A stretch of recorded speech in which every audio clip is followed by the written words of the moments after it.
Ok, on va attaquer la correction. Donc, comme d'habitude, si vous voulez avoir la correction d'une question particulière, vous pouvez retrouver le timecode dans la description, en n'oubliant pas, bien évidemment, la trace écrite à la fin de la vidéo. Alors, quatrième question, on va reprendre, parce que les trois premières questions, on les a déjà fait en fait en classe virtuelle. À l'aide du doc 3, indique la composition du noyau de l'atome d'hydrogène, l'atome de carbone, l'atome de fer, en expliquant la méthode. Donc là, on va remettre en place, cette fois-ci, d'accord, en expliquant un peu plus avec le tableau comment on les trouve et comment ils sont répertoriés, la composition des différents atomes. Alors commençons par l'atome d'hydrogène. Hydrogène, donc son symbole CH. D'accord, pour rappel, hein, symbole de l'élément, ici, CH. Si je regarde son nombre de protons, comment je connais son nombre de protons? Ben, ici, son nombre de protons, ça va être 1. Comment je connais ça? Chiffre du bas. D'accord, je vais changer de couleur, hein, sinon on ne verra pas. Chiffre du bas. Le chiffre du bas me donne le nombre de protons. D'accord. Mais maintenant, le nombre de neutrons. Comme j'ai dit, le nombre de masse, ah là, c'est le nombre de protons et de neutrons. Quand je vous ai dessiné ça, là, le chiffre du haut, ça correspond au nombre de protons et au nombre de neutrons. Et si je veux avoir que les neutrons, qu'est-ce que je fais? Ben, je fais ce chiffre-là, moins ce chiffre-là. Chiffre du haut, moins chiffre du bas. D'accord. Donc si je veux avoir le nombre de neutrons de l'atome d'hydrogène, je prends le chiffre du haut et je fais moins le chiffre du bas. D'accord. Donc ici, le nombre de neutrons, je prends le chiffre du haut, 1, je fais moins le chiffre du bas, moins 1, et ça me donne 0. Et oui, particularité, l'atome d'hydrogène, c'est l'atome, un des seuls atomes qui ne possède pas de neutrons. Ok?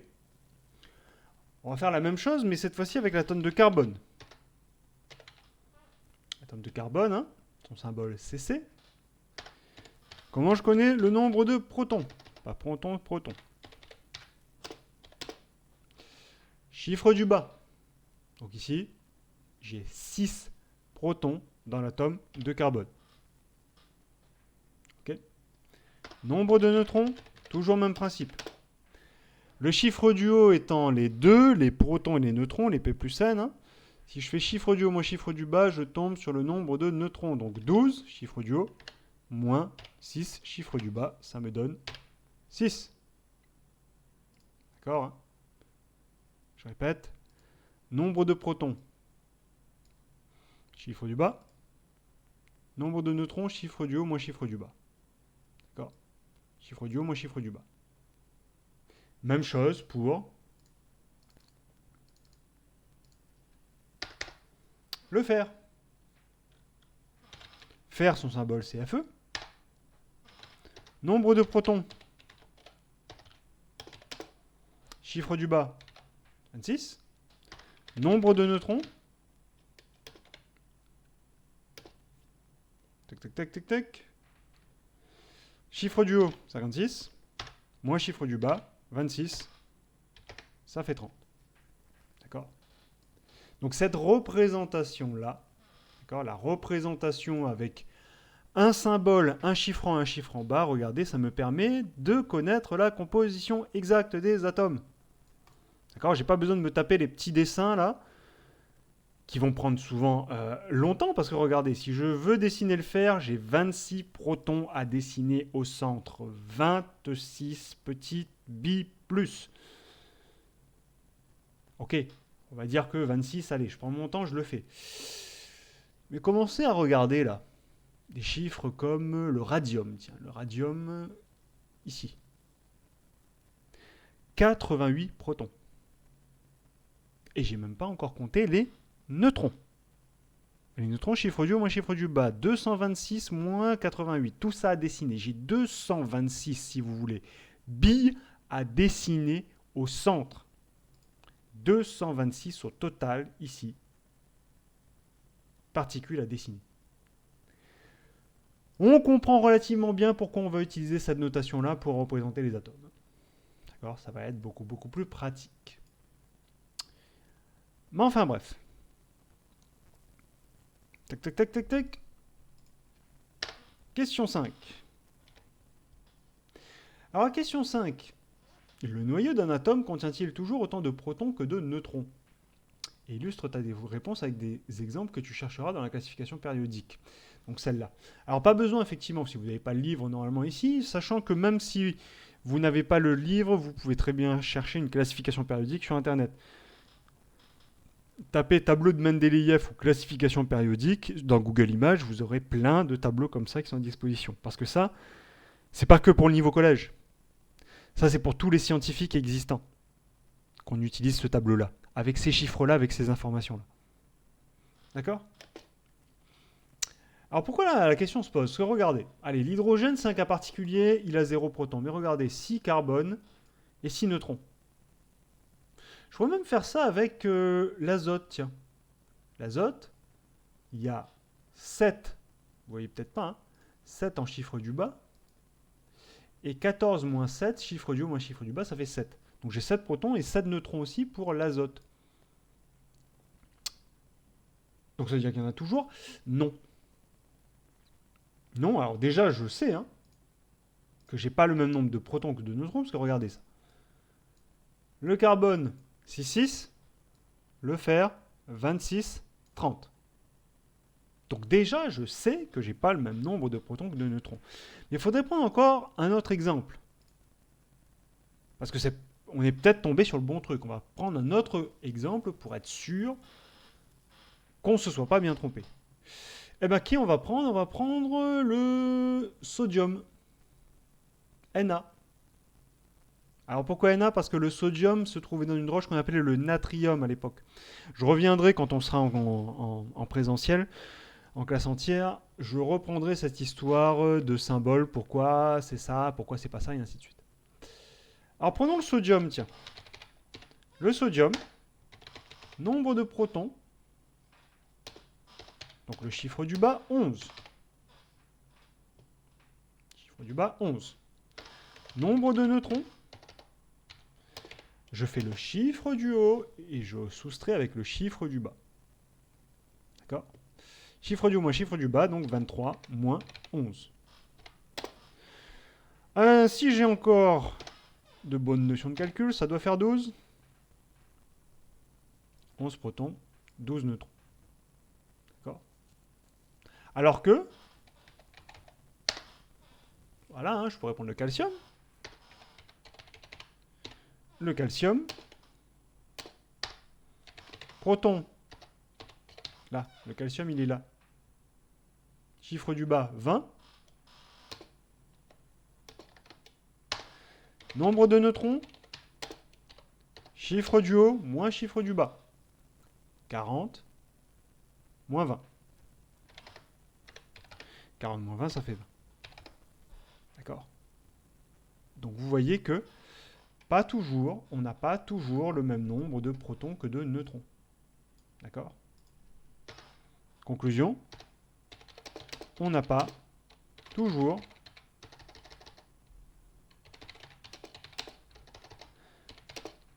le même nombre de protons et de neutrons. Je vais remonter un peu tout ça. Là. Donc avec les exemples qui sont là, je vais peut-être retirer là. Hydrogène. Ici ça marche, ici ça marche pas, ici ça marche pas, ici ça marche. Ça dépend vraiment des atomes. Donc retirer cette idée-là dans la tête, on n'a pas toujours le même nombre de protons que de neutrons. D'accord? Allez un peu plus rapidement. Question 6. Alors, quelles particules constituent tous les noyaux des atomes? Alors, tous, sauf l'hydrogène, un petit détail près. Et quel nombre permet de décrire précisément la constitution du noyau? Donc là, c'est juste réutiliser, en fait, les mots de vocabulaire. Donc déjà, dans le noyau, d'accord?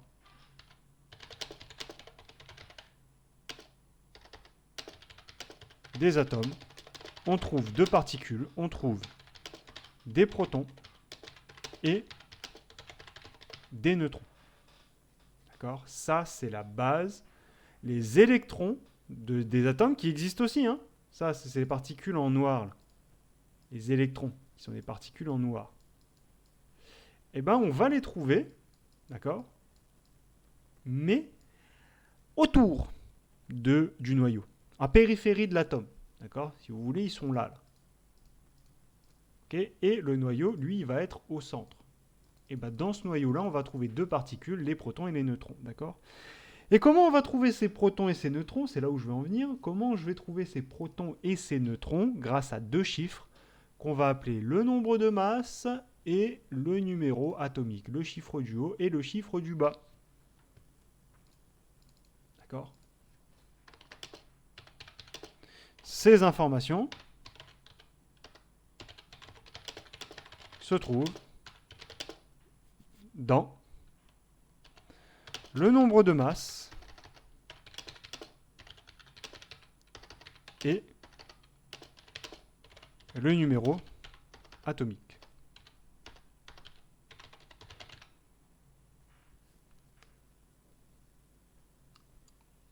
En fait, pourquoi cette question-là? C'est simplement que vous deviez garder à l'esprit, si on vous parle du numéro atomique, le numéro atomique du magnésium, donc le magnésium il est là, le numéro atomique c'est le chiffre du bas, c'est 12.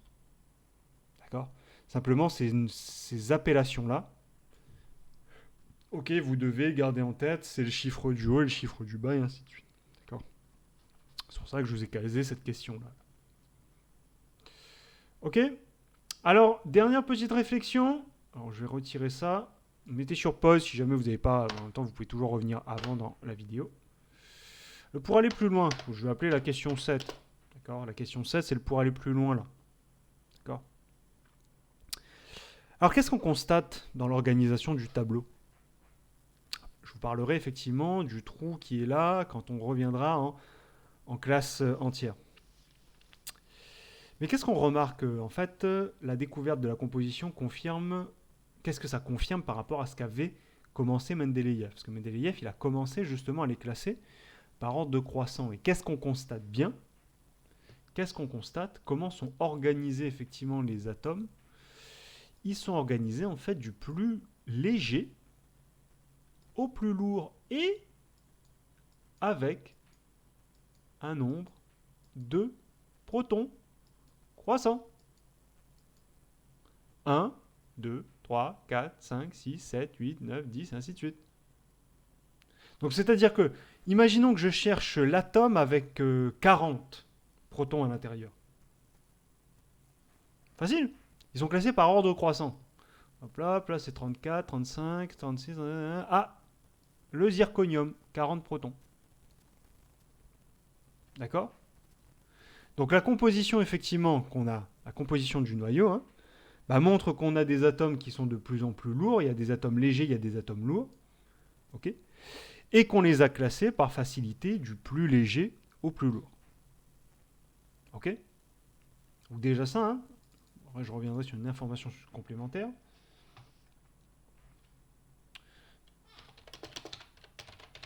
On a découvert donc, dans la composition du noyau,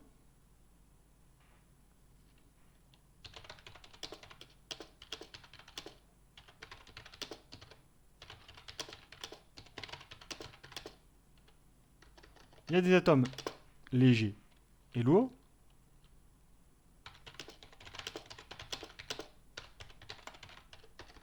Pour plus de facilité, on les a classés par ordre de numéro atomique croissant. Hop là. D'accord? Donc du plus lourd, d'accord, au plus léger. Ok?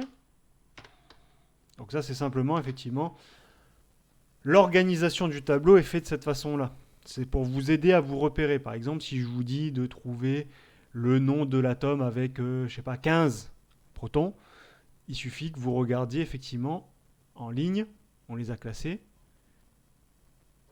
avec des numéros atomiques de plus en plus croissants.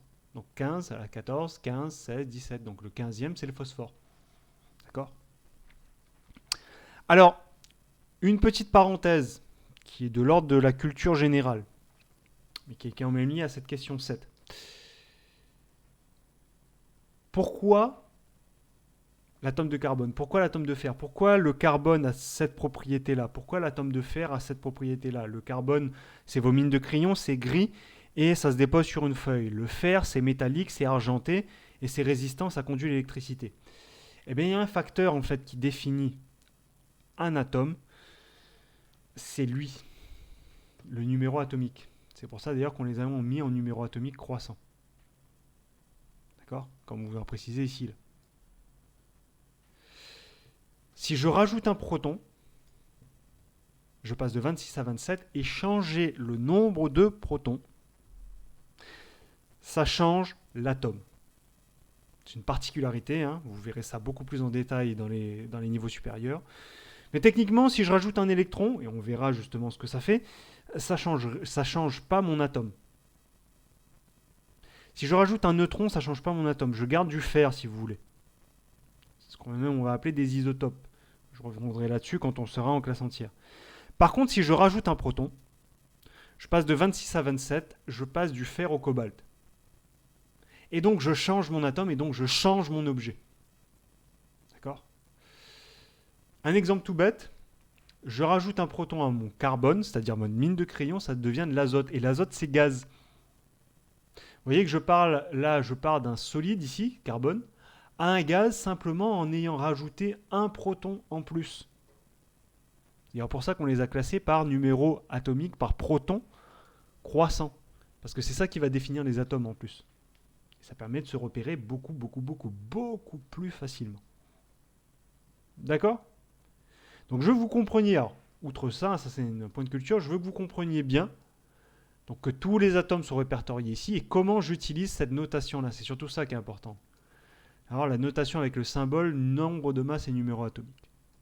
D'accord? Comment je repère le nombre de protons, le nombre de neutrons, chiffre du haut moins chiffre du bas, et donc le nombre d'électrons. On retravaillera ça ensuite lors de la classe virtuelle. Alors, trace écrite. Ce qu'il faut retenir de tout ça. Alors, c'est très peu. Il y a très peu de choses à noter, mais il y a beaucoup de choses à comprendre et à savoir faire. D'accord? Donc, tous les atomes existants, on les a répertoriés dans le tableau périodique des éléments. D'accord, premier point. Hein, qu'on va appeler aussi le tableau de Mendeleïev, parce que c'est Mendeleïev qui l'a trouvé. D'accord? Et que cette notation-là, ça a un sens. Ok? Vous avez le nombre de masses. Je vais peut-être même le souligner, parce que ça, c'est relativement important. Le chiffre du haut, c'est le nombre de masses. Le chiffre du bas, c'est le numéro atomique. C'est les noms qu'on va donner. Ok? Et que ces numéros-là, enfin ces chiffres-là, ils ont un sens. Le chiffre du bas, c'est le nombre de protons, et le chiffre du haut, c'est le nombre de protons et de neutrons. Donc ça me permet, là, un exemple que vous avez ici, l'exemple avec le fer. Ça me permet de savoir, avec exactitude, la composition des atomes. D'accord? Bon. Je vous laisse noter tout ça, ça fait beaucoup de redites par rapport à ce qu'on a vu, c'est juste parce que c'est assez important, c'est là-dessus le cœur du chapitre. Ok. Donc je vous laisse noter ça, on se réentraînera là-dessus, mais je rajouterai les électrons ensuite en prochaine classe virtuelle. D'ailleurs, tenez-vous au courant, donc les classes virtuelles sont notées sur Web College, sur Pronote, et je vous ai envoyé un message pour vous repréciser les dates. D'accord? Donc vous avez toutes les informations. Okay. Donc je vous laisse travailler là-dessus tranquillement et on se retrouve en classe virtuelle. Au revoir à tous.